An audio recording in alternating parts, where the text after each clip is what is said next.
Welcome back to Anime Realm. This is my recap for the anime The Daily Life of a Middle-Aged Online. If you enjoy my recaps, please think about subscribing. Kaneki is a middle-aged, unattractive loser sent to another world with only a cheat skill that grants access to an online shopping site. This story starts with Kenichi, a man who works himself to exhaustion, eventually landing in the hospital. Realizing the toll on his health, he decides to leave his hectic life behind and adopts a simpler, tranquil existence in the wilderness. There he spends his days tending to crops, playing with crows, and unwinding by watching Isekai anime while writing in his free time.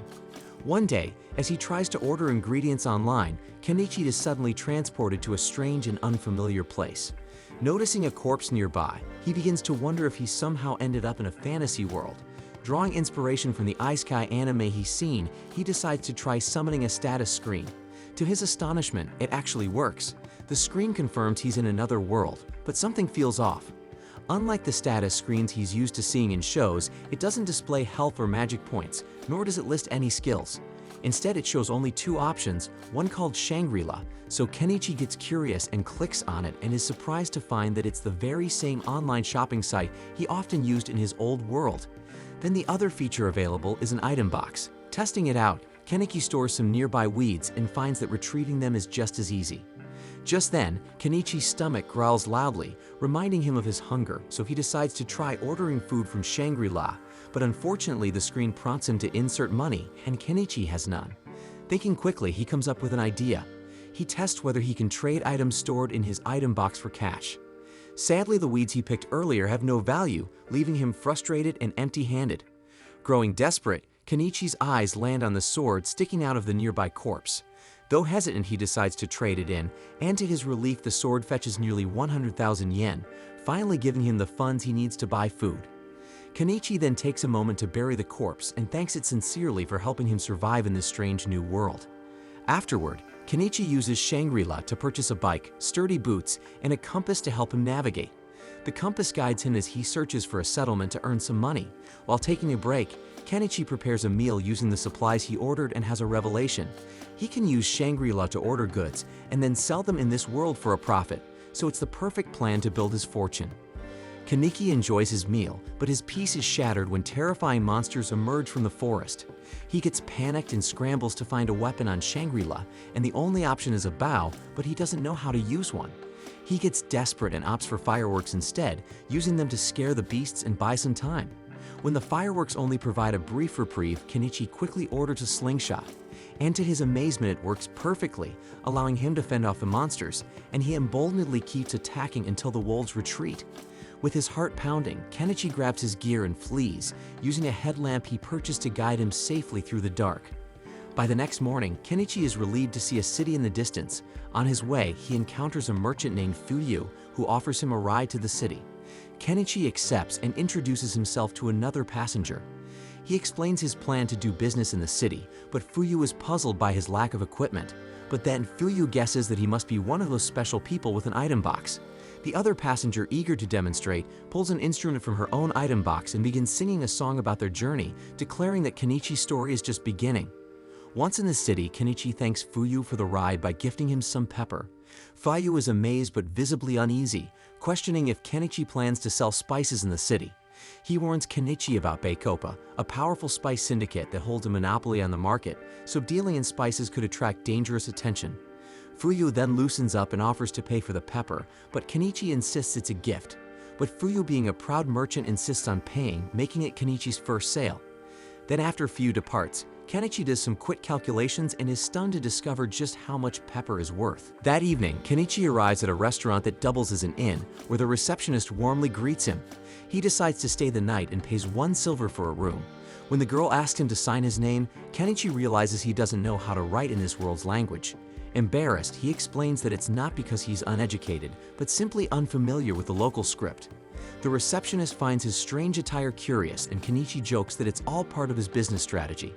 However, she warns him that the Merchants Guild won't register anyone who can't read, write, or perform basic calculations. To prove he isn't an idiot, Kenichi takes a quick math test and impresses her by solving everything with ease. Reading and writing are still hurdles though, so she offers to teach him how to write his name. The girl then introduces herself as Azalea, and Kenichi strikes a deal. If she teaches him the language, he'll reward her with candy from another country, and Azalea intriguingly agrees. Then when Azalea tastes the candy, she's blown away by its exquisite flavor, feeling like a noble indulging in a rare treat, so she worries that the upper class might confiscate it if they find out. Kenichi, though amused by her reaction, nudges her to begin the lesson. Then as they go over the basics, Kenichi realizes the language shares similarities with the one from his old world. Thanks to Azalea's guidance, he makes quick progress. Impressed by Kenichi's rapid learning, Azalea predicts he'll become a successful merchant, so jokingly says that she might even want to be his mistress someday. But Kenichi reminds her that he's much older than she is and suggests she abandon the thought. But he unintentionally makes things worse by sketching a portrait of her. Azalea, awestruck by the drawing, feels even more special, and between the candy and the portrait, she feels deeply indebted to Kenichi and resolves to repay his Dan kindness. The next morning, Kenichi visits the Merchants Guild to complete his registration. Though the fee is 1 silver, his wallet is running low, leaving him with just 116,000 yen after expenses. Fortunately, the guild allows him to pay in installments, and he receives his official guild ID. Outside, Kenichi wanders through the bustling market, carefully studying the prices of various goods.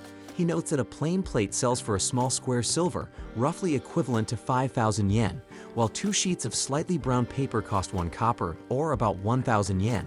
As he takes stock of knives and other items, he decides to buy a mixed bag of fruit from a quirky fruit seller with a weird marketing style. The fruit is unfamiliar to Kenichi, and though his item box displays their names, he's still clueless about what they are. Thankfully, Azalea recognizes the fruit and tells him she loves them. Back in his room, Kenichi tries to brainstorm his next steps, but ends up passing out from exhaustion. The next day, Kenichi uses supplies he purchased, including a hammer, to construct a stand for his business. Azalea marvels at the innovative clothespins he uses, remarking how much better they are compared to the flimsy ones she's accustomed to. Her excitement surprises Kenichi, who hadn't realized such a simple item could have value. Later, Kenichi unintentionally shocks an old woman by summoning his stand right next to hers. After setting up, she becomes his first customer, purchasing 5 clothespins for 1 copper, and introduces herself as Anama and warmly welcomes him to the area. As hours pass, Kenichi's clothespins sell quickly, much to Anama's delight. Her own sales see a boost simply by being near him, and she expresses hope that he'll stay in the area. Kenichi is thrilled by the success of his pins, but as a savvy businessman, recognizes that imitators are bound to emerge and compete with him. Just then, a young man approaches Kenichi's stand, and it's immediately clear he's someone of high status.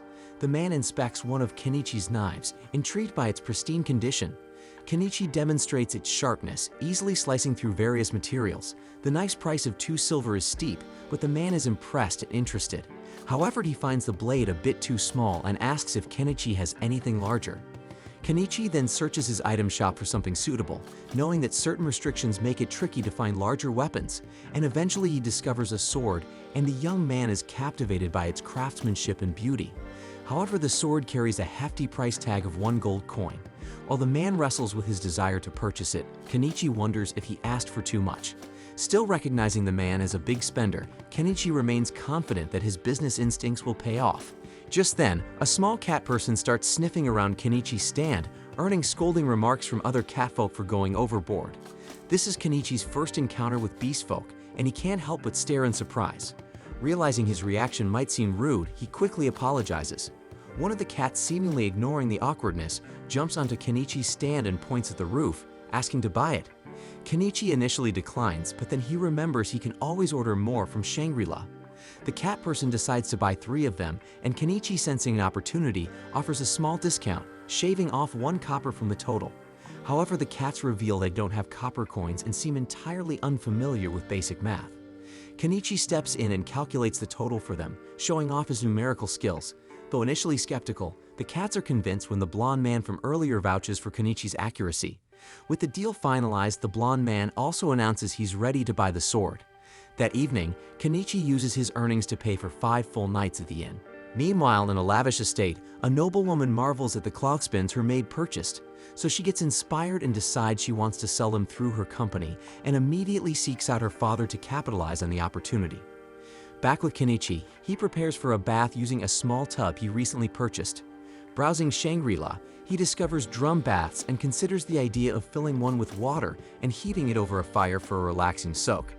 As he reflects on all the buying he's been doing, a thought strikes him. How does the online shop actually work? The light from the screen doesn't illuminate his surroundings, and he has no idea how the packages are delivered. So a creeping suspicion gnaws at him that the shop might eventually demand some kind of supernatural payment, perhaps even his soul. Unable to make sense of it all, Kenichi decides to give up worrying. Elsewhere, a disheveled girl wrestles a pigeon to the ground, hoping to secure her next meal, but suddenly a voice calls out to her, startling the girl, so she panics and starts running while silently pleading with God not to be discovered. The next day, Kenichi starts setting up his shop and decides to update his inventory. He adds some jewelry to the display, not valuable gemstones, but polished glass pieces that look attractive enough to turn a profit.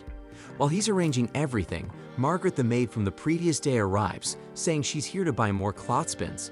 Kenichi asks how many she needs and is stunned when she requests 100, but when he sees that she has the money ready, he finalizes the sale without question. As Kenichi packs up the pins, Margaret notices the jewelry and asks if the jewels are made from real diamonds. Kenichi explains that they're just polished glass, but their aesthetic appeal makes them popular. Margaret admires the craftsmanship and asks him to set one aside for her, promising to come back and purchase it later. Business continues smoothly for most of the day, but just as Kenichi prepares to close up, the beast folk from the previous day return. Their serious expressions put him on edge, and he worries they might be here to cause trouble. But before he can say anything, the cat girl Miley gets right up in his face and sniffs. She confidently announces to the others that she smells spices on him. The beast folk erupt in cheers, pleading with Kenichi to sell them some. Kenichi is immediately hesitant, and remembering the warnings about the spice syndicate, he knows that selling spices could bring serious consequences. He has no idea how the syndicate operates or what they might do to him if they find out, so he refuses to take the risk. The beast folk persist, but the locals chime in, telling them it's unfair to pressure a newcomer like Kenichi into endangering his livelihood. Eventually, the beast folk relent, understanding his position.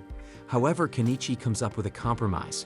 While selling them spices directly is too dangerous, sharing a meal with them isn't against any rules, so he invites the group to join him for dinner, suggesting they meet in the woods outside town to avoid attracting unwanted attention. Overjoyed, the beast folk eagerly agree, and later that evening, they meet Kenichi and Inama at the outskirts of town, ready to cook together and enjoy a hearty meal under the stars.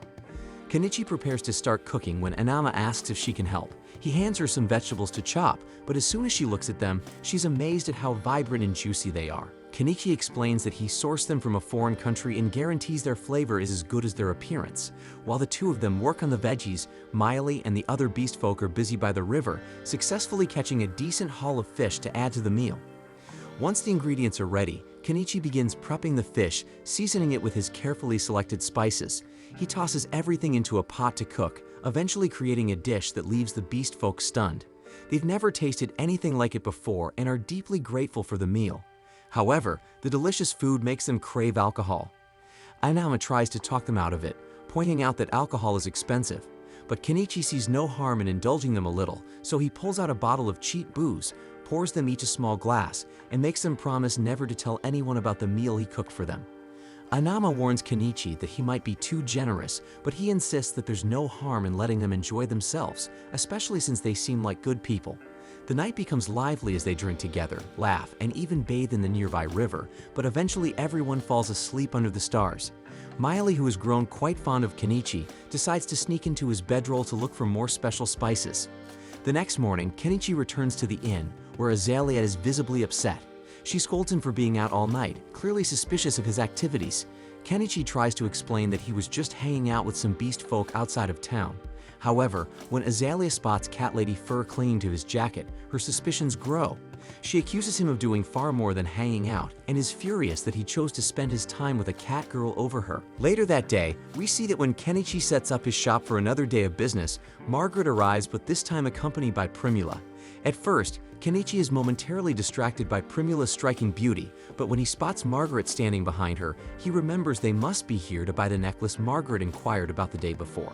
He retrieves it, and Margaret pays for it before handing it to Primula, who examines it closely.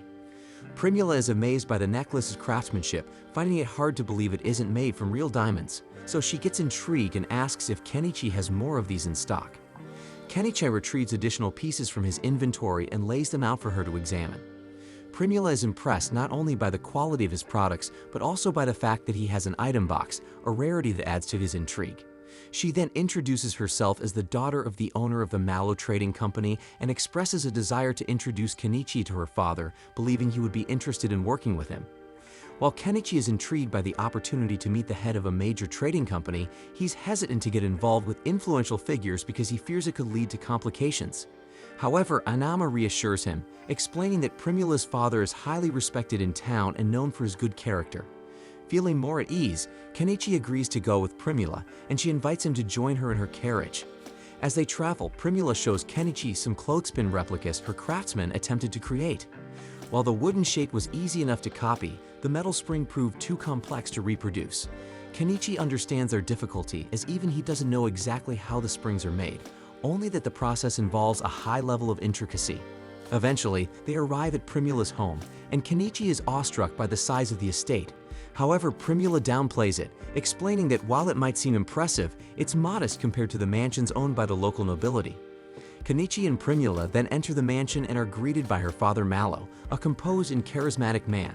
After exchanging pleasantries, Mallow invites Kenichi to sit so they can discuss business, and once Kenichi is settled, he shows Mallow some of the jewelry he has in stock, and like Primula, Mallow is impressed by the craftsmanship. Primula also mentions Kenichi's item box, which intrigues Mallow. He reveals that he owns an item box as well, crediting it as one of the key tools that allowed him to build his trading company to its current success. Mallow points out that if Kenichi uses his item box wisely, he could achieve great things too, though it seems Kenichi is currently only using it for storing supplies. Mallow then gets to the point. He wants to discuss the possibility of Kenichi becoming the official supplier for the Mallow Trading Company. Kenichi, having anticipated a proposal like this, assumes Mallow intends to market his products for maximum profit. However, Kenichi questions why Mallow didn't simply buy items from his store at a low price and resell them for a higher margin. Mallow admits he could have done that, but he considers such tactics underhanded. If Kenichi ever discovered his goods were being resold without permission, it could damage their relationship. Additionally, by negotiating directly, Mallow gains a competitive edge over other traders who might approach Kenichi in the future. Satisfied with Mallow's reasoning, Kenichi listens as Mallow offers him 50% of the retail price for his goods. While Kenichi could push for a higher percentage, he's content with the offer, considering he's already earning significant profits through his online store. He agrees to the deal, and the two shake hands to seal the agreement. After signing the supply contract, Kenichi delivers his first batch of items, earning over 1,000,000 yen worth of coins in the process. As they discuss future plans, Primula spots the beautiful jewels in Kenichi's stock and immediately falls in love with them. She asks Mallow for permission to purchase them for herself, and Mallow sees no issue with it. Primula offers Kenichi 10 gold coins, equivalent to 2,000,000 yen, for the jewels, and this transaction gives Kenichi his first ever 8-figure bank balance since arriving in this world. Encouraged by his newfound financial success, Kenichi decides to start building the peaceful life he's dreamed of by purchasing a home from his online store. The next day, Kenichi leaves the city walls and ventures into the forest to search for the perfect spot to set up his new home. But before heading out, he explains his plan to Azalea so she won't worry, but she finds it odd that he willingly chooses to live in the dangerous forest instead of the safety of the city. But Kenichi reassures her that he won't be too far from the city walls, and she thinks he is really an odd one. After some exploration, he finds a suitable location and begins clearing the area by purchasing a weed whacker from his store. However, he quickly runs into a common issue: fuel costs. While most items in his store are surprisingly affordable, fuel is just as expensive here as it was in his previous world. Resigned to the cost, Kenichi pays for the fuel and continues working until he successfully clears a path in and out of the forest. Next, he turns his attention to the trees. To tackle them, Kenichi buys a chainsaw and starts cutting them down one by one. After several grueling hours of work, he manages to fell a significant number of trees, but when he tries to store the logs in his item box, he encounters another problem. The trees are too long to fit. Frustrated but determined, Kenichi brings out the chainsaw again and cuts the logs into shorter 10-meter pieces that fit neatly into his item box. With most of the tree removal complete, all that's left are the stumps. However, with the sun already setting, Kenichi decides to call it a day and return tomorrow. The next morning, Kenichi returns to tackle the stumps. He starts digging but quickly realizes it's far too much work for someone his age. Unwilling to wreck his back, Kenichi decides to buy a backhoe from his store. But when it arrives, he stares at the massive machine. feeling both impressed and regretful because he just spent 1.2 million yen on heavy machinery to avoid manual labor, so he starts to feel a little regret. However, Kenichi realizes that the amount of effort it saves him might actually make it a worthwhile investment after all. Kenichi then starts the backhoe's engine but quickly realizes a major problem. It runs on diesel, and his store doesn't sell diesel fuel. Panic sets in as he considers the massive waste it would be if the machine became useless after spending so much money on it. Thinking quickly, Kenichi recalls that diesel can be homemade by mixing kerosene with additives. However, he hesitates, knowing that getting the proportions wrong could ruin the backhoe's engine. To play it safe, Kenichi decides to test his mixture on a diesel generator first. He carefully fills the generator's tank with his concoction, starts it up, and to his relief, it works perfectly. Confident his homemade diesel will work for the backhoe, he plans to return the next day to finish clearing the forest. That night, Kenichi realizes another issue. The sheer number of bugs in the woods is unbearable. Determined to solve the problem, he visits a local magic shop the next day to purchase some bug-repellent magic stones. The shop's wizard owner greets Kenichi and asks where he's from since he hasn't seen him around before. Kenichi explains that he's a foreigner who recently opened a shop in town and is looking for bug-repellent stones. The wizard informs him that the stones cost 3 silver coins, which Kenichi finds expensive. Hoping to strike a deal, he offers the wizard 2 oranges as part of the payment. The wizard, intrigued by the exotic fruit he's never seen before, agrees to the trade and lowers the price. Later, Kenichi discusses the wizard with Anama, who tells him the wizard is well known for his vast knowledge and is a good person to befriend. She contrasts this with the town's most infamous figure, Shaka, the leader of a notorious bandit group. His wanted posters are plastered everywhere, and the reward for his capture is huge. And that same night, Shaka organizes a raid on a carriage transporting slaves, leaving everyone wondering what he plans to do with them. The following day, Kenichi returns to the forest, finally ready to use his backhoe. His earlier regrets vanish as he discovers how much easier the machine makes his work and how much fun it is to operate. With the stumps cleared, Kenichi feels unstoppable in his quest for a peaceful life in the woods. However, his excitement is tempered by the realization that his bank account is running dangerously low after purchasing the backhoe. So for now, he decides to pause any further construction and focus on rebuilding his finances.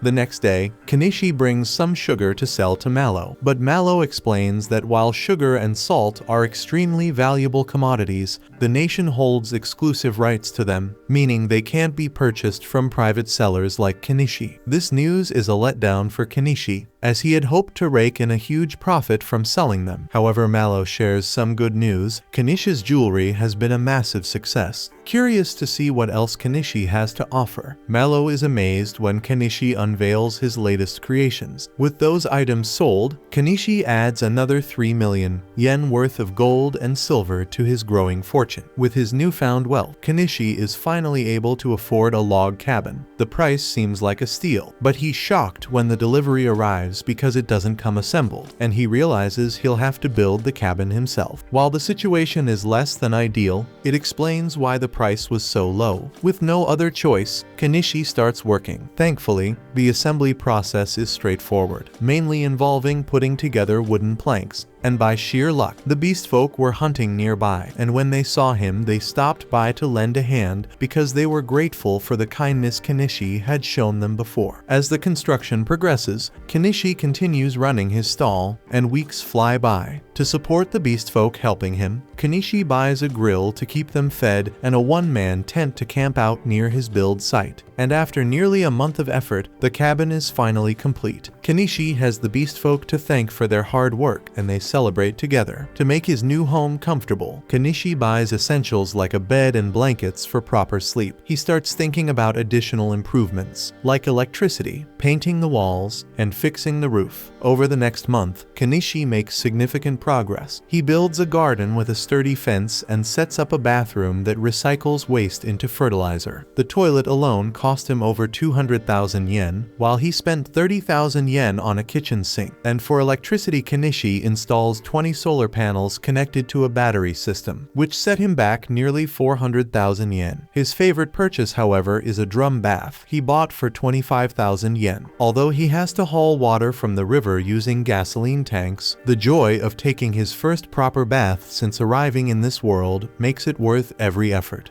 Kenichi takes a moment to appreciate the fruits of his labor. This is the epitome of slow, living a peaceful life in another world as the ruler of his own little domain. With a satisfied grin, he declares that his idyllic new life has officially begun. Later, Kenichi thanks Azalea as he prepares to leave the inn, explaining he won't be staying there anymore. However, she insists she's the one who should be thanking him. The next morning, Kenichi sets off with the camera he bought to take pictures of the wilderness. He couldn't be happier with his slow, idyllic life, but his peace is short-lived. While wandering, Kenichi accidentally triggers a trap and soon finds himself dodging a hail of arrows. He realizes he's under attack by beast folk who have noticed him living in the forest. As they discuss killing him, Kenichi fully grasps the harsh reality of this world. Determined to survive, he goes on the offensive, pulling out his slingshot and firing off several shots Rambo style. He scares the beast folk further by using fireworks, then terrifies them into retreating with his backhoe. After the commotion, Kenichi stumbles upon an injured cat, which was struck by one of the beast folk's arrows. The cat, clearly wary of him, refuses to let Kenichi get close.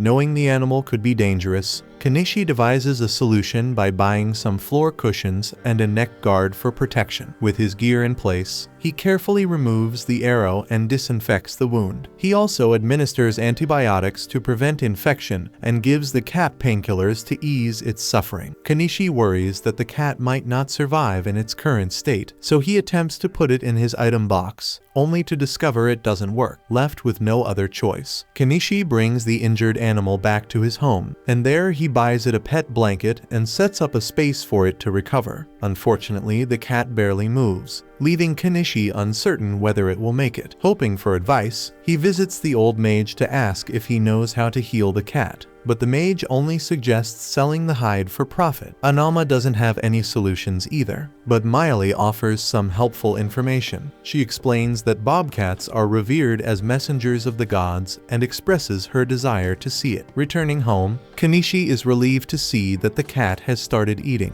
Miley identifies the attackers as dogmen responsible for firing the arrow, and to stop the cat from licking its wound, Kenichi buys it a collar. Impressed by Kenichi's kindness, Miley decides to thank him on the bobcat's behalf. She then hunts down some birds, and Kenichi prepares them on a portable grill, and after seasoning the meat, Miley takes a bite and is blown away by the flavor. She then asks to stay the night so she can help keep an eye on the bobcat and doesn't even mind that Kenichi only has one bed. Days later, the bobcat shows signs of a full recovery, so Kenichi shifts his focus to farming. He buys plants and fertilizer from Shangri-La, but realizes that hauling water from the river every day would be a nightmare. To solve this, he starts planning to dig a well. That night, Kenichi has a peculiar dream and wakes to find the bobcat nudging him. It seems to have fully healed and wants to go outside, and when he opens the door, it dashes off into the wilderness, and Kenichi wishes it well in its new life. With the bobcat gone, Kenichi decides to take a short break from his stall and focuses entirely on digging the well. To do this, he purchases an earth drill and an electric well pump. After a week and 50,000 yen spent, Kenichi finally has running water. Just as he's enjoying this success, Primula shows up, saying she hadn't seen him at the market. She explains that Miley told her where to find him and is astonished by the impressive setup he's built, and particularly curious about the giant metal object behind his house. Kenichi quickly improvises, calling it his loyal servant and claiming it's his familiar. Primula takes him at his word, now convinced that Kenichi can use magic. Kenichi, sensing the misunderstanding, rolls with it and asks her to keep this secret to herself. He then points out that the city gate is about to close for the night and guesses that she intends to stay at his place. Primula cheekily turns the tables, acting as though it was Kenichi who invited her to stay. Kenichi warns her that he only has one bed, but Primula shrugs it off, clearly unfazed. She's also astonished to learn that Kenichi has a bath, which only sweetens the deal. Later that night, Primula nervously gets into the bath, but panics when the darkness spooks her, so she calls out for Kenichi and insists he stay nearby to ease her nerves. Kanishi makes sure she's comfortable, but when he tries to leave, she stubbornly refuses to let him go, so he suggests she take a bath during the day if she's afraid of the dark, but Primula refuses to miss the opportunity. Kanishi then reminds her that they don't know each other well, and that he could be dangerous. However, Primula brushes off his warning, saying she's heard from Miley all about the kind things he's done for the bobcat. Later that night, Kanishi buys Primula a bathrobe, and she immediately suggests they sell it. While Kanishi wasn't planning on selling bathrobes, Primula insists that their customers would love such a luxurious product. After some thought, Kanishi agrees to a limited sale, and Primula beams with gratitude. He then buys an 8,000 yen nightgown, leaving her stunned by its softness and quality. She even jokes that with goods like this, Kanishi could become the top merchant in the entire kingdom. Kanishi, however, quickly dismisses the idea, pointing out that attracting the attention of nobles would bring nothing but headaches. He just wants to earn enough to enjoy a quiet, peaceful life filled with good food. Understanding his worries, Primula promises that the Mallow Company will never reveal him as their supplier. Later, Kanishi surprises her by sketching a quick but flattering portrait of her, and the two head to bed. In the middle of the night, Primula quietly whispers to see if Kanishi is awake, but he pretends to be fast asleep because he knows exactly what she wants. Meanwhile, the mysterious girl from earlier is shown being mistreated by Bandit. Shaga, the bandit leader, seems pleased with their loot and listens as his men tell him they've just received a new job. The following day, Kanishi escorts Primula back home, knowing full well that her father will have questions about her spending the night at his place. However, Kanishi is taken aback when Mallow simply thanks him for taking care of his daughter. Mallow admits he'd been worried about her and jokes about who she could possibly take after. Kanishi then presents Mallow with the bathrobes, which he explains are made with exceptional materials. He even pulls out a sample of hot lingerie as a joke and says that this shit would make any man who sees it look like The Rock. But Mallow looks so overwhelmed that Kanishi quickly clarifies he wasn't serious. Just then, a maid walks in carrying a stack of documents. Mallow explains that the nation has implemented a new system for keeping ledgers, forcing him to rewrite them. He mentions that this system, called double-entry bookkeeping, was invented in the neighboring empire. This revelation shocks Kanishi, as he recognizes double-entry bookkeeping from his old world. Mallow further explains that the empire's rapid growth is thanks to the inventions of a mysterious man. Mallow then invites Kanishi to join him as he reviews a new prototype product he recently purchased. Kanishi is stunned when he sees that the prototype is a pitcher pump, and Mallow is impressed that Kanishi already knows about it. Kanishi, however, is shocked because this pump is something straight out of his old world. The realization that two such items double-entry bookkeeping, and now the pitcher pump exist here, makes Kanishi wonder if someone else from his old world has been reincarnated in this one. Feeling a mix of frustration and competitive spirit, Kanishi tries to showcase a new type of vehicle design, hoping to impress them. However, the attempt backfires as they burst into laughter, assuming his odd-looking sketch was a joke. Primula, on the other hand, begins visiting Kanishi more frequently, often staying overnight. Then one evening, she reveals that she will be leaving on a month-long business trip, and during their conversation, Primula boldly asks for that hot see-through clothing piece Kanishi had shown her earlier. Surprised, Kanishi jokingly assumes there's a special guy she wants to impress.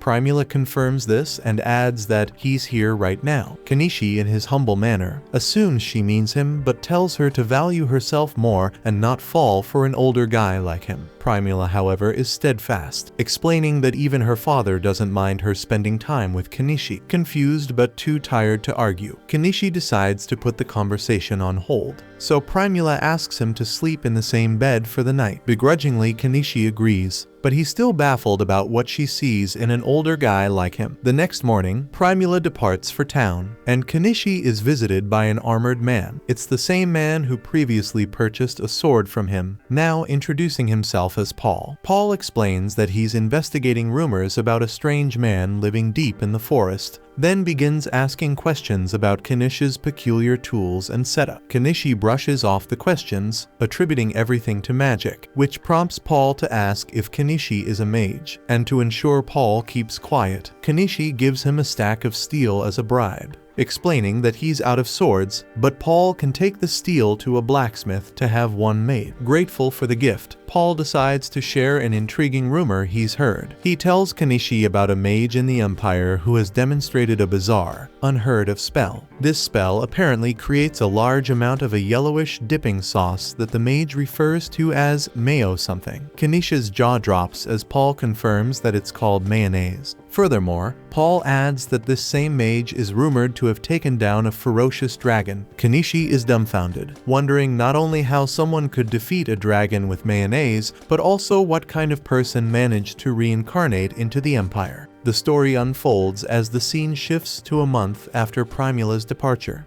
Kenichi anticipates the return of the Mallow Trading Company's caravan, expecting it to arrive at any moment.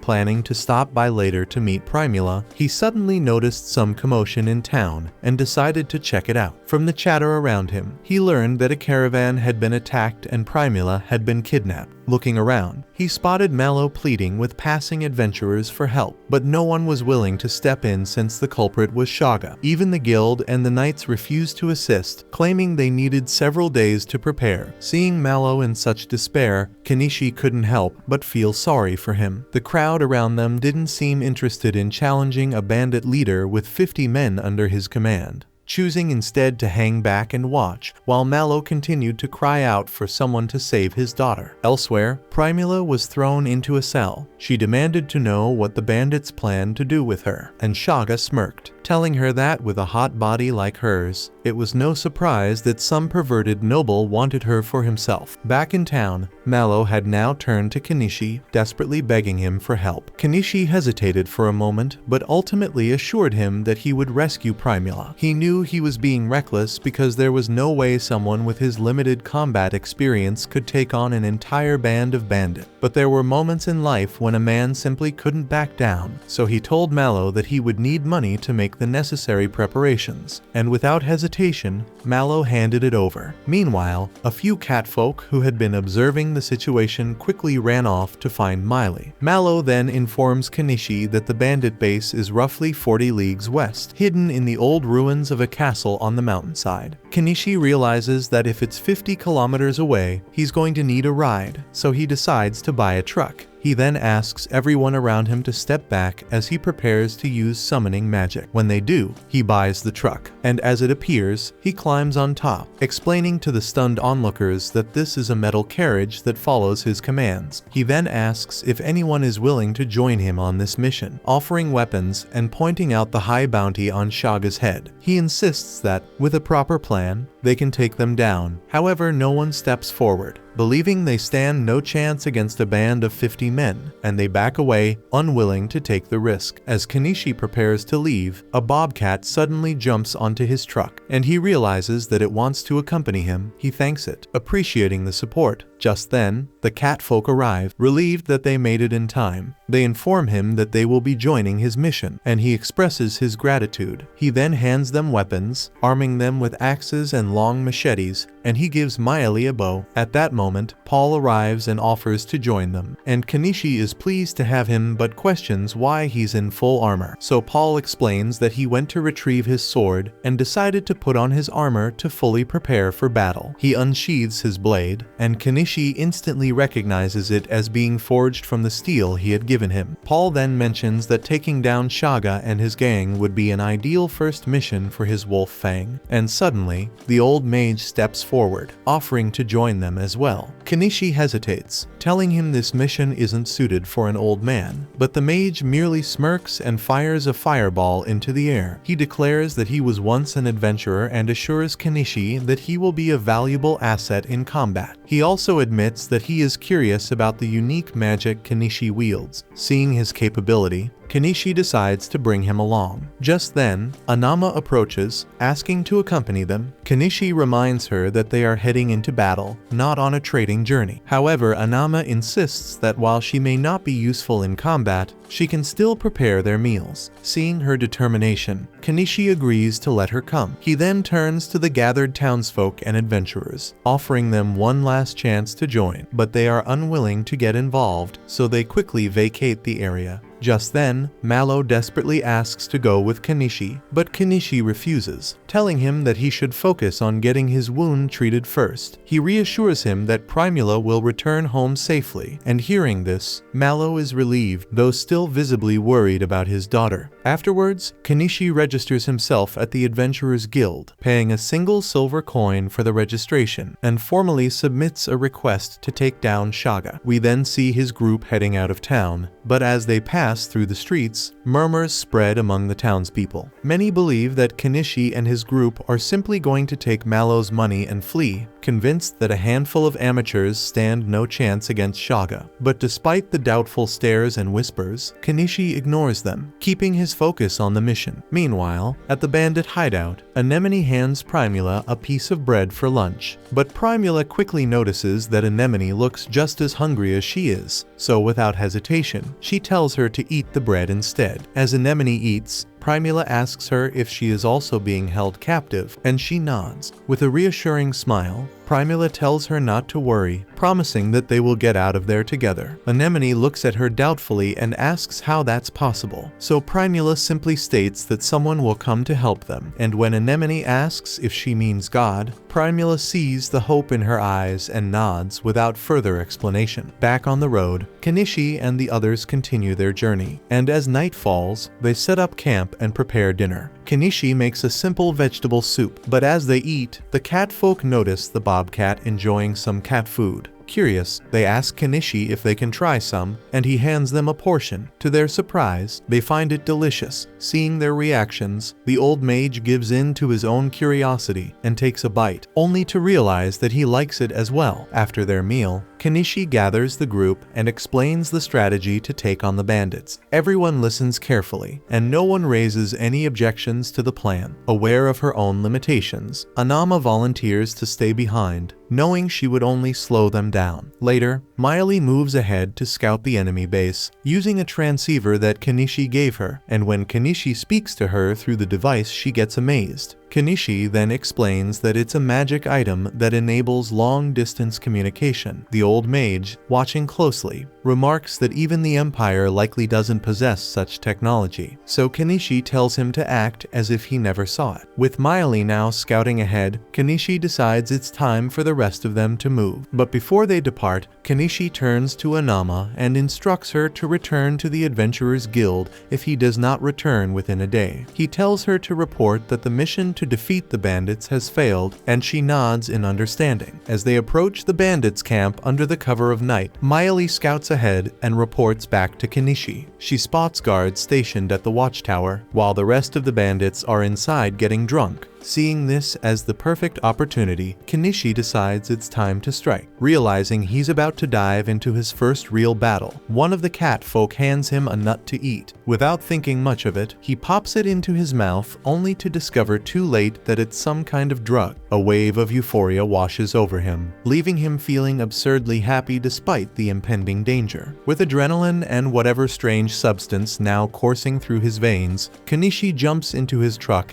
and gives Miley the signal to take out the watchtower guard. The bandits stationed there notice the approaching vehicle, mistaking it for some kind of monster, but before they can raise the alarm, Miley expertly takes them down with precise shots. She swiftly returns to the truck just as the old mage steps up, unleashing an explosion spell that obliterates the castle gate. The blast shakes the entire camp, sending the drunken bandits scrambling in confusion. Kenichi is impressed and asks for another explosion spell, but the old mage regretfully informs him that he's out of juice. With no time to waste, the rest of the group charges in. The cat folk slice through the panicked bandits with ease, while the knight tests his new sword on them. A bandit then attempts to ambush Kenichi, but the bobcat leaps to his defense, and Miley finishes the attacker off with a quick shot. The commotion draws out even more bandits, but Kenichi is prepared. With a wicked grin, he summons his backhoe and drives it like a maniac straight at them. The monstrous machine barrels toward the terrified bandits, sending them screaming in all directions. As Kenichi and his team continue cutting down the opposition, it becomes painfully clear that these bandits are little more than second second-rate thugs because they can't even put a dent in his group, while wreaking havoc with the backhoe. Kenichi corners a few fleeing bandits and demands to know where Primula is. As he forces the machine into a secluded section of the camp, it unintentionally uncovers an underground cell, revealing Anemone and several other captives. And seeing Kenichi in his massive machine, Anemone stares in awe, wondering if he might be some kind of god. But Kenichi quickly realizes that Primula isn't among the prisoners. A loud, furious shout echoes through the camp. Shaga emerges, holding Primula hostage. Primula's face lights up with relief upon seeing Kenichi, knowing he's come to rescue her. Meanwhile, Shaga sizes up the group, surprised that someone capable of controlling monsters has come all this way for the girl. Kenichi demands that he let her go, but Shaga has other ideas. With a smug smirk, he presses his blade against Primula's melons and sneers, ordering them to drop their weapons or she dies. They ignore him, and in frustration Shaga rips off part of Primula's clothes. He sneers, saying he would have enjoyed her properly if he had known things would end like this. Kenichi then quietly buys a laser sight and instructs Miley to shoot Shaga as soon as he blinds him with the light. She nods, understanding the plan. When Kenichi flashes the light into Shaga's eyes, he instinctively lets go of Primula, and Miley takes the shot. Primula immediately runs toward Kenichi, but Shaga refuses to let her escape. But before he can grab her again, an unseen force suddenly throws him forward, landing him right in front of Miley. She coldly tells him she won't miss this time and fires, killing him instantly. With Shaga finally dead, Primula rushes into Kenichi's arms, hugging him tightly. But thanks to the lingering effects of that damn drug from earlier, Kenichi suddenly feels an overwhelming urge to push her down and claim her right then and there, but he forces himself to keep his instincts in check. As things settle, one of the cat folk quickly heads back to inform Anama of the situation. Meanwhile, inside the castle, the rescued girls take a much-needed bath while Kenichi stores away his backhoe. He provides them with fresh clothes and asks Primula to assist Anemone with washing up. He also hands her a pair of scissors, requesting that she trim Anemone's hair.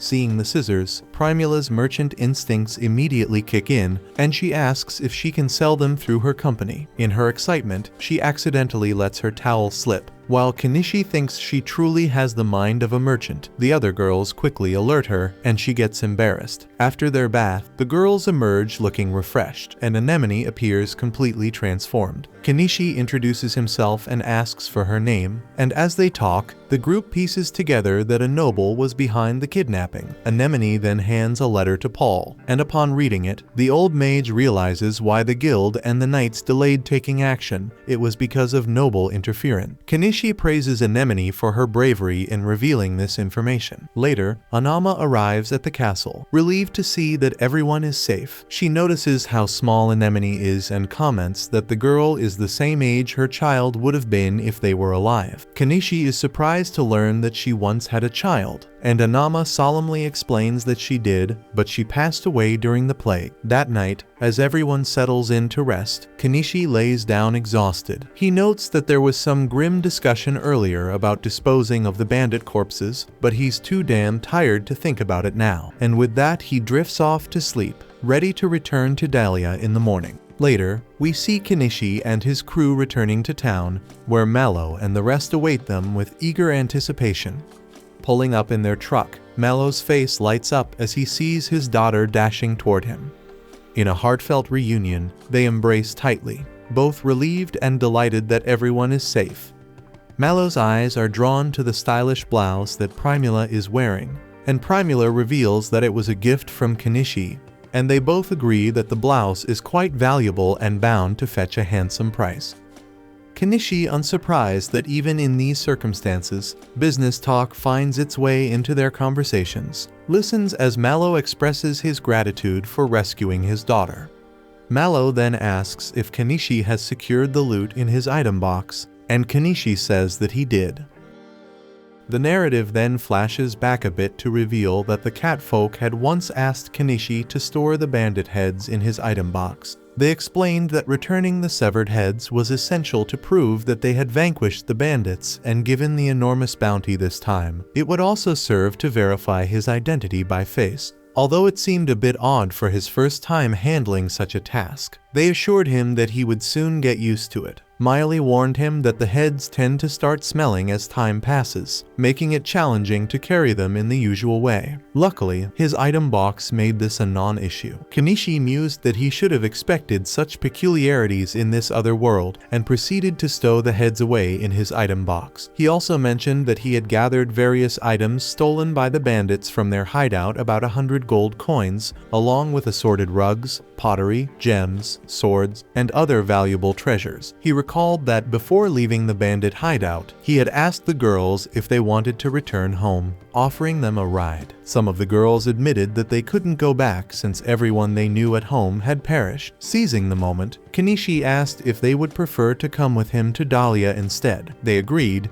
and he instructed them to let him know who wished to return and who wanted to join him on the journey. He explained that Dahlia was a vast city with plenty of job opportunities, and Primula even offered them the assistance of the Mallow Trading Company. Kenichi then inquired of Anemone about her home, and she replied that she hailed from Europe Village. Primula added that her village lay some 800 kilometers away. Kenichi offered to take her there, but she declined. Anama then surmised that her family might have sold her off to reduce the burden of too many mouths to feed. Undeterred, Kenichi asked if she would rather come along to Dahlia with them, and she agreed. Later, the group continued their journey toward Dahlia, with Kenichi dropping off those girls who wished to return to their own village. The trek took several days, and at long last they reached the town. Back in the present, the scene shifts to the Adventurers Guild, where the cat folk present Shaga's head to the receptionist, who is visibly horrified by the sight. Shortly thereafter, another male receptionist approaches to inquire about the details specifically. He asks how many heads there are. The cat folk attempt to provide an accurate count, but since numbers are not their strong suit, they fail to recall the exact total. Kenichi steps in and declares that there are 52 heads, a figure that surprises everyone in the guild. The cat folk then remark that it will likely take them an entire day to inspect all the heads, while Kenichi takes a moment to catch his breath as the inspection proceeds. The old mage soon approaches Kenichi, complimenting him on his impressive magical abilities and the remarkable capacity of his item box. He warns that the nobles will make life difficult for him if they ever learn of his exploit. Kenichi, however, assures him that as long as he keeps his mouth shut, such trouble will not come his way. The old mage, not inclined to divulge any secrets, listens as Kenichi casually adds that he will simply leave town if matters deteriorate. Then, Paul informs Kenichi that he is off to meet the local lord, Count Asclepius. Realizing that this meeting will likely involve reporting that nobles were implicated in the incident, Paul confirms this and then departs. Kenichi later mentions that it took the guild until nightfall to complete the inspection of the heads, with the total bounty amounting to 861 gold coins. Notably, Anama refused to claim any share of the reward since she had not contributed any labor. Instead, she asked Kenichi if she might take charge of caring for Anemone, promising to treat her as if she were her own child. Kenichi had no objections to this arrangement and eventually left the guild. Outside in town, Kenichi observes the townspeople jubilantly celebrating the defeat of Shaga and his gang, and as he departs, Anemone trails behind him. Meanwhile, inside the guild, Anama had just brought water for both herself and Anemone, but to her dismay, Anemone is nowhere to be found. Elsewhere, Kenichi explains that he's chosen to remain in town for the day since the gates have already been closed. He makes his way to Azalea's inn, where he hears a bard singing a lively tune about their group's victory over Shaga. Azalea, delighted to see him again, greets him warmly. She teases, asking if it's true that he vanquished a horde of bandits. Kenichi downplays the tale, insisting he did not, and privately muses that if she ever learned the truth, she'd be clamoring to claim the reward from him. The conversation takes a personal turn when Azalea brings up an old promise, asking if he still remembers that he vowed to make her his lover if his business were to succeed. Kenichi is taken aback, wondering if she somehow knows that his fortunes have recently improved. He denies ever making such a pledge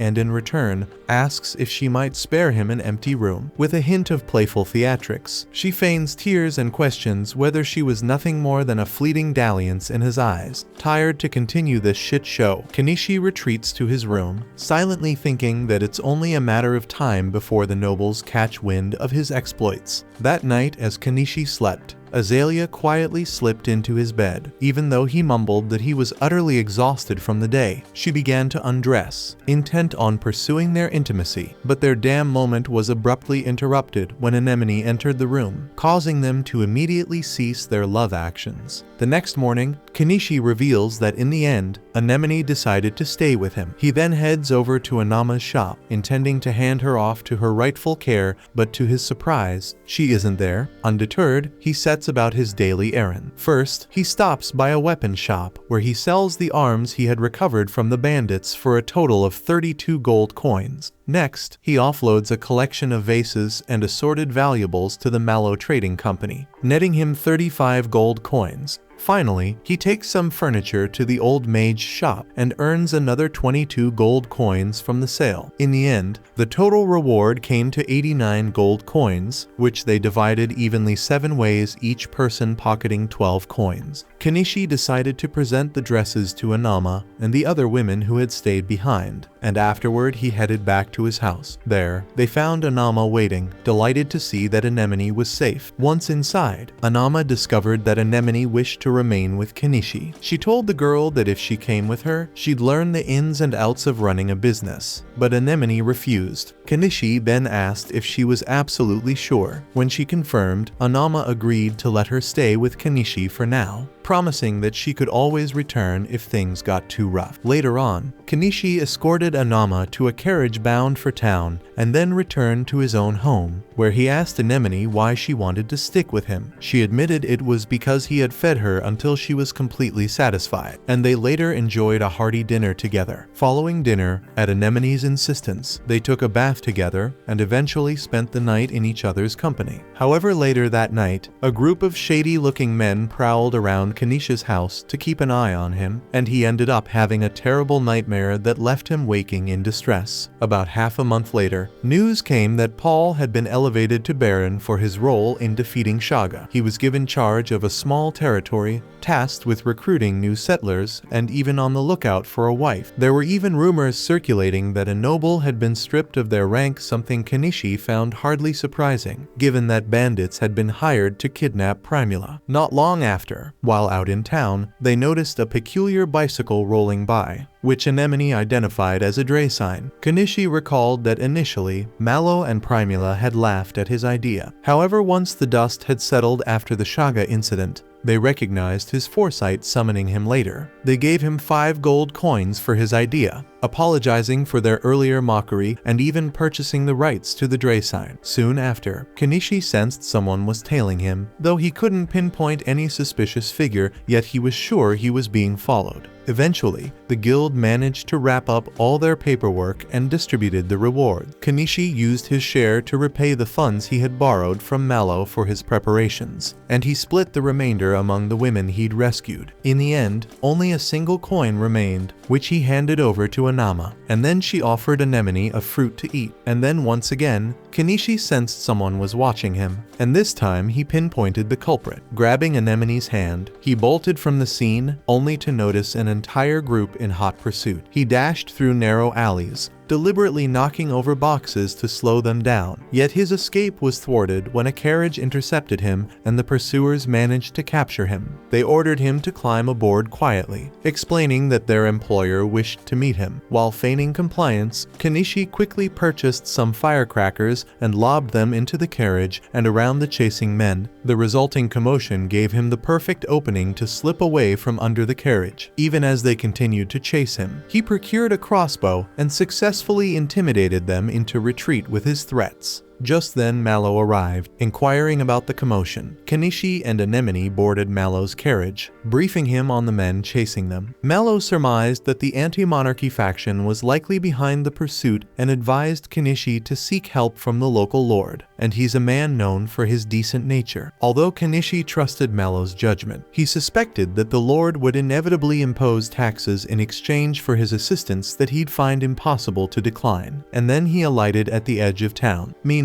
back at Mallow's compound, Mallow recounted to his daughter how he had met Kenichi earlier. She recalled that they had yet to thank him for earning their family name and explained that the Lord had commended them for inventing the Dre sign so much so that he even permitted them to adopt a family name derived from it. As a result, she is now known as Primula ni Dre sign. Mallow then solemnly told his daughter that their company owed a tremendous debt to Kenichi and that they must find a way to repay it. Early the next day, Primula is busy getting ready. She recalls how at first she had pegged Kenichi as just a boring old man with a tiny stall. But as she got to know him, she discovered he was both knowledgeable and gentle, qualities that shone through in the exceptional products he stored, which had earned their company handsome profits and a respected family name. This reputation made her desperately try to win him over, even if her efforts initially seemed futile. Yet when he came to save her, it became clear that he truly cherished her. Convinced by his actions, she decided to be with him. However, when she went to his house, she was surprised to find that both the house and the surrounding fields had vanished. Meanwhile, Kenichi is seen riding out of town on an off-road bike. Along the way, he meets Fayu, and they stop to chat. Fayu soon learns that Kenichi has become a merchant. He bombards him with questions, even wondering if the famed Dre sign everyone's been raving about is the custom model Kenichi now boasts. Kenichi confirms that it's indeed specially made for him, and Fayu asks where he's headed next. Kenichi recalls packing everything into his item box and leaving his old home behind. Although he sometimes wondered if his coming here had a deeper meaning, he was happy to know that his coming here had saved Primula. As he prepares to continue, a bobcat appears. Kenichi bids the creature farewell and wishes it a good life, only to notice that the bobcat follows him, as if it too wants to come along. Back in the present, Kenichi tells Fayu that he's currently on a journey with no fixed destination. When Fayu asks about the two companions with him, Kenichi simply replies that they are his family. With that, he rides off, and Fayu offers a silent prayer for his safe travels.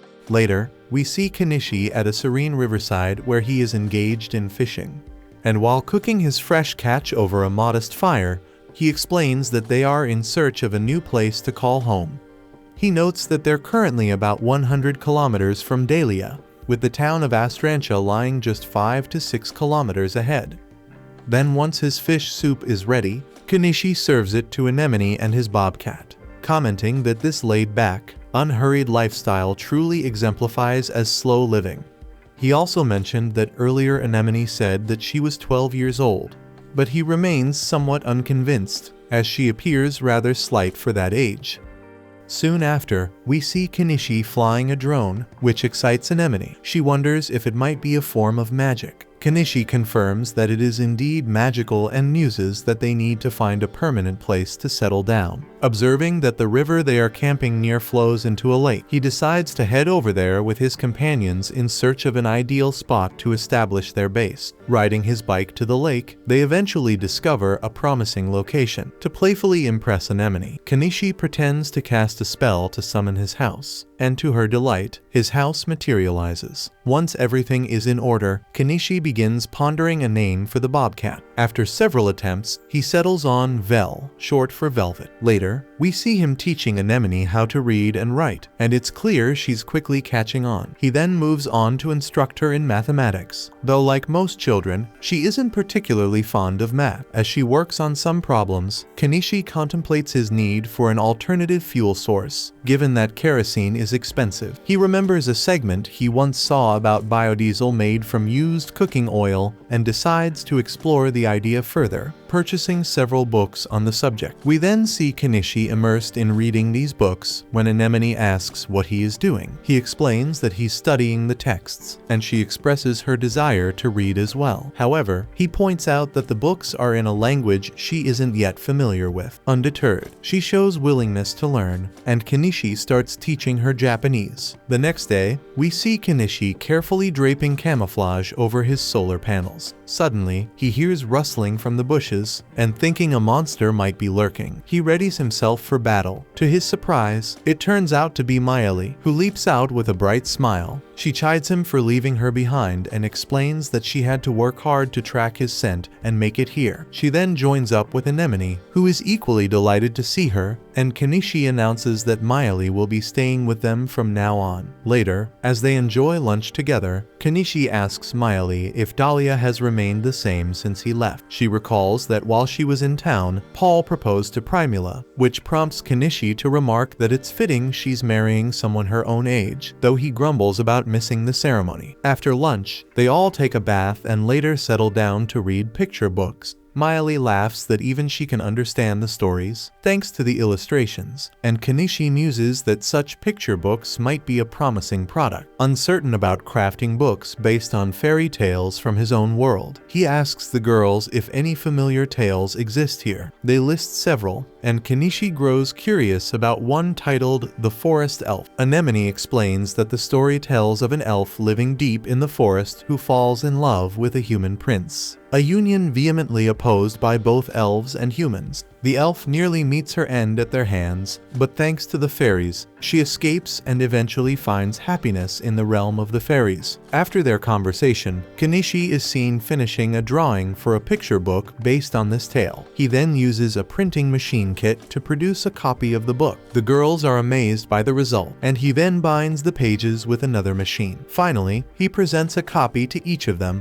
and they are overjoyed to receive their own little treasure. A boat then approaches their house, and Kenichi asks Miley to take Anemone and keep her safe, as there might be company arriving. She nods in understanding, and Kenichi steps out to greet the guests, a crossbow in hand. The newcomers calmly instruct him to lower his weapon, revealing that they are residents of Santanka, the village across the lake. Kenichi inquires what they want, wondering if any local laws restrict habitation here. They assure him that there are none. They were merely curious, concerned that bandits might have set up camp in the area. Kenichi explains that he's merely a merchant, though they comment that he appears rather well armed. He clarifies that he had to flee his previous city due to trouble, so he prefers to be prepared for any eventuality. At that moment, the bobcat comes over to Kenichi, clearly fawning over him. The beast man concludes that there's no way Kenichi could be a bad person. The man on the boat then introduces himself as Crouton, while the beast man introduces himself as Nyanias. Kenichi also introduces himself, and Crouton reveals that he used to work for the government in Astrantia. Nyanias surveys Kenichi's home and remarks that everything seems in order, prompting Crouton to apologize for having doubted him. Noticing the picture books Kenichi has produced, Crouton buys one for his daughter. After their brief visit, they depart, and Kenichi enjoys lunch with his companions. Later, we see Kenichi gathering herbs in the forest when Miley appears in a playful mood. She jumps on him, suggesting they should do it now that Anemone isn't around. Though Kenichi is initially hesitant, she drags him along, and they end up indulging in their intimate private rendezvous. Sometime afterward, Kenichi bolts out of his shed and plunges into the river. He explains that the shed had become unbearably hot, and he confesses that he was busy producing diesel dangerous work involving toxic substances, but he managed to succeed in the end. Once finished, he notices that Anemone is upset with him, as he had been completely absorbed in making diesel over the past few days and neglected her. He asks if they should create a new picture book together, but she remains silent. Then, he suggests that they head to Astrantia, and hearing this, Miley volunteers to accompany him, so Anemone happily agrees to join the journey as well. They then set off for the city, trailing after Miley, who's been there several times before. As they approach, Kenichi opts to finish the journey on foot. His first stop is the Adventurers Guild, where he informs the receptionist that he'd like to register with that branch. Both he and Miley present their current guild IDs. The receptionist steps into a back room with them and returns in a hurry, musing whether Kenichi is the fellow who defeated Shaga in Dahlia. Kenichi quickly tells her not to spill his personal details, but when she doesn't quite grasp his meaning, he insists she keep quiet. She agrees and informs him that the registration is complete, charging a fee of 1 silver coin for each of them. Shortly after, they grab a bite to eat. However, the girls aren't pleased with the soup because it lacks a proper stock. After all all they've grown accustomed to his cooking by now. In response, Kenichi adds some bonito stock to the soup, which finally wins them over. While eating, Kenichi notices a few suspicious figures prowling about, and he spots Crouton heading down a narrow alley with his daughter. Choosing not to interfere, he continues to survey the town until he and his companions come upon the Snowflake tool shop. Miley explains that the shop is run by an elderly mage, and Kenichi intriguedly ventures inside. There, he finds something rather unusual and asks the old mage to explain its use. The old mage, who bristles at being called old, demonstrates its use by adding water and wine to it, after which the machine processes the mixture and outputs two separate streams. Kenichi deduces that the device is meant to separate substances from a mixture, and he quickly recognizes its potential for producing biodiesel without resorting to harsh chemicals. Curious about its cost, he inquires, and the mage states it's 5 gold coins, so he promptly purchases it. Not long after, Anemone enters carrying a grimoire and tells the mage she wishes to buy it. Kenichi's eyes light up at the sight of a grimoire. He asks if reading one actually enables a person to wield magic, and the mage explains that it does as long as the reader has inherent magical power. Intrigued, Kenichi examines the book and asks its price. It's 10 gold coins. He decides to buy it, but the mage informs him that she cannot let him take it immediately since all grimoires must be registered, and she asks him to return in a week. Later, we see them on their way back when they come across Nyanya's, who is in such a hurry that he quickly takes his leave. Kenichi, sensing that things might soon become chaotic, feels they should head home. Just then, he hears a scream emanating from a nearby alley. Rushing over, he notices that Crouton and his daughter are being threatened by the same suspicious characters from earlier. At first, he tries to ignore the commotion, but when Anemone innocently asks if he isn't going to help them, he finds it impossible to say no. He instructs Miley to look after Anemone, then quickly buys a mask to conceal his identity and confronts the thugs. The thugs demand to know his intentions, and Kenichi sternly warns them to leave the parent-child pair alone or face the consequences of his magic. When they refuse to listen, he intimidates them further by hurling firecrackers and declaring that he will blast them from the inside, next an ultimatum that sends the criminals fleeing in fear. Although Crouton and his daughter are initially startled by his aggressive display, Kenichi soon reveals his true self, calming them down. Shortly thereafter, Nyanya's reappears, relieved to see that Crouton and his daughter are safe. Later on, Crouton thanks Kenichi for saving them, prompting Kenichi to inquire about the identities of the assailants. Crouton explains that they were grunts from Zudera, the notorious spice syndicate men he had arrested several times during his government service, who have been targeting him ever since. Crouton's daughter then asks if these are his friends, and he clarifies that they were the very individuals who had sold him the picture book. Excited by the revelation, she thanks Kenichi for the book, and Anemone adds that she had helped him create it. Hearing this, Mary expresses her own desire to make a book, and Anemone becomes equally enthusiastic about collaborating on one. The two kids quickly bond over their shared passion, and Kenichi feels a warm satisfaction at seeing Anemone make a friend her own age. After that, Crouton's family comes to visit Kenichi and Anemone, and they spend the entire day together enjoying various fun activities. By evening, they say their goodbyes, and soon after, Anemone and Mary begin visiting each other's homes and playing together every day. They even collaborate on a picture book retelling Cinderella. However, things take a sudden turn for the worse. One day, Crouton appears at Kenichi's house clutching all his life savings, urgently asking him to sell some medicine because his daughter has come down with a severe cold. He explains that this is a local disease, one so virulent that most sufferers don't survive the night.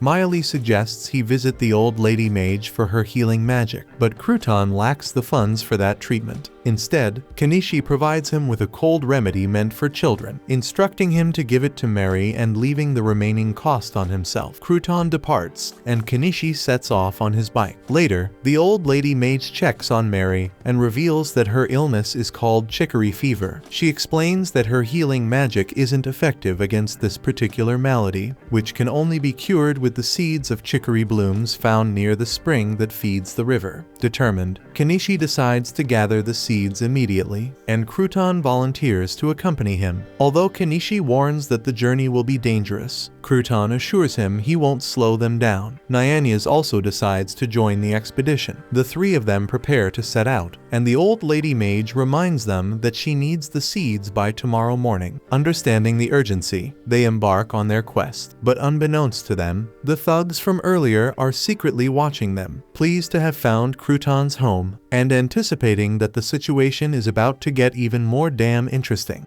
That concludes this episode. Thank you for watching. If you want to see the next part, be sure to subscribe to the channel and turn on the notification bell.